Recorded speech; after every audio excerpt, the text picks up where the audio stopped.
Anti-apartheid stalwart Graeme Bloch has passed away today at the age of 65 after battling a neurodegenerative disease. Bloch was an education expert and he will be remembered for his commitment to transformation, especially in the education sector. He was also an active participant in the United Democratic Front and the National Union of South African Students and was married to former ANC Deputy Secretary General Cheryl Carolus. Sean Bloch is Graeme Bloch's brother and he joins us now to pay tribute to his brother. Sean, good evening and thank you so much for your time. Certainly must be a difficult day for you. A lot of reflections we have been seeing being shared on social media by fellow comrades who have really lauded your brother for his contribution to the country's freedom and also some of the contribution that he's made, particularly in the education sector. What are your reflections tonight? Well, first of all, thank you so much for everyone that's sending condolences throughout the world. I mean, it's truly a fantastic tribute, and it's very endearing. It's a very tough time for us as a family at this time, as a very robust academic and activist and a very endeared family member has died. We knew this was happening. 7 years ago, he was diagnosed with a PSP, which is a rare motor neuron type disease or palsy. And unfortunately, he's cut down at 65 in his prime. A very sad day indeed for our family. And a lot of people have, been saying that struggle stalwart who really played a significant role in the country's freedom. But as a family, some of those, memories are personal for you. Are you able to share, some of the memories that you shared with your brother? Yes, sure. Look, he was a student activist back in the late 70s, and we had a very, very tight-knit academic family. In fact, all of us went through University of Cape Town. When he was doing his master's, I think I entered and started my first year. So we all went through and got honors and masters, and then Graeme was very active at the time in student politics. We lost a lot of contact with him.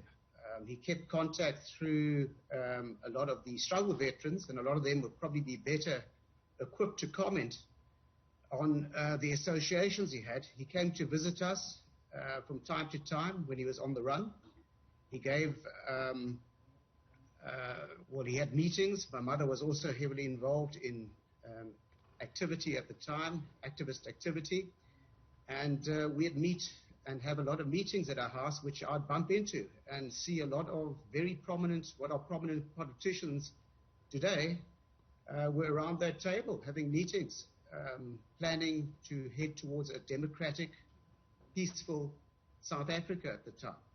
So yes, he was absent much of the time, but certainly when democracy came, his job did continue, but he was a very loving family member, and he played a very important time and role in bringing our family together after that.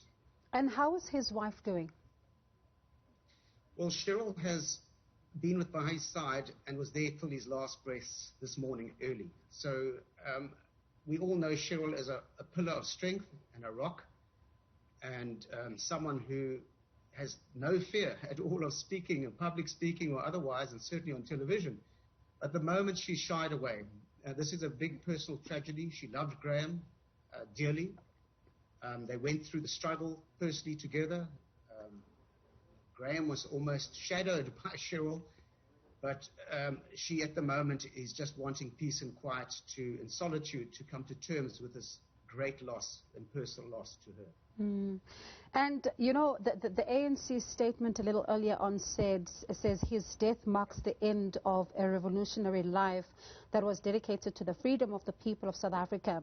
All freedom-loving people of South Africa will sorely miss his dedication to the goal of building a non-racial, non-sexist and prosperous South Africa. What were some of his reflections of South Africa today?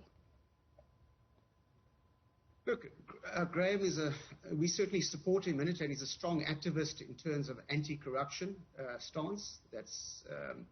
I wouldn't like to make too much of a political comment on Graeme's involvement currently, but certainly he's supporting his wife on a strong anti-corruption, no matter where it came from. It doesn't matter what political party or otherwise.